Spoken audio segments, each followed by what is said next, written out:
हसन और आयशा एक ही स्कूल में पढ़ते थे। दोनों बचपन के दोस्त थे। हर वक्त साथ रहते, हंसना, खेलना, होमवर्क करना, सब कुछ एक साथ। मगर इनकी दोस्ती से उनके घर वाले खुश नहीं थे। खंड। हसन और आयशा एक ही स्कूल में पढ़ते थे। दोनों बचपन के दोस्त थे। हर वक्त साथ रहते, हंसना, खेलना, होमवर्क करना, सब कुछ एक साथ। मगर इनकी दोस्ती से उनके घर वाले खुश नहीं थे। खंड। अनी दुश्मनी ने दोनों के रिश्ते को कभी खुली हवा में सांस नहीं लेने दी। आयशा के वालिद का भाई यानी उसका चाचा एक पुरानी दुश्मनी में हसन के वालिद के हाथों कत्ल हो गया था। यह बात आयशा के जहन में बचपन से डाल दी गई थी।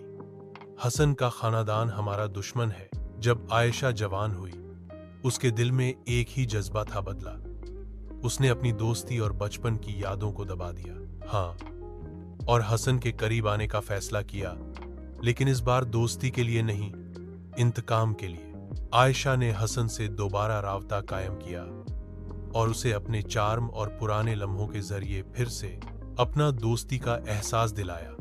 हसन, जो हमेशा उसका वफादार दोस्त था, उसने किसी भी शक के बगैर आयशा पर भरोसा किया, लेकिन आयशा का प्लान कुछ और था। उसने हसन को ऐसे राज बताए जो उसका यह खानदान के लिए नुकसान का सबब बन सकते थे। धीरे धीरे उसने हसन के आसपास के लोगों का भरोसा उससे छीना शुरू किया। हसन को समझ नहीं आया कि उसकी जिंदगी में यह तब्दीली क्यों आ। एक दिन जब हसन ने आयशा से पूछा, तुम सच में मेरे साथ हो या किसी वजह से? आयशा के चेहरे पर एक ठंडा सा मुस्कुराहट था। उसने कहा, मैं वह आयशा नहीं हूं जिसे तुम जानते हो हसन। मैं उस आयशा का बदला लेने आई हूं जिसका चाचा तुम्हारे वालिद ने छीन लिया था, कुछ खो दिया। हसन की दोस्ती, उसका भरोसा, सब कुछ।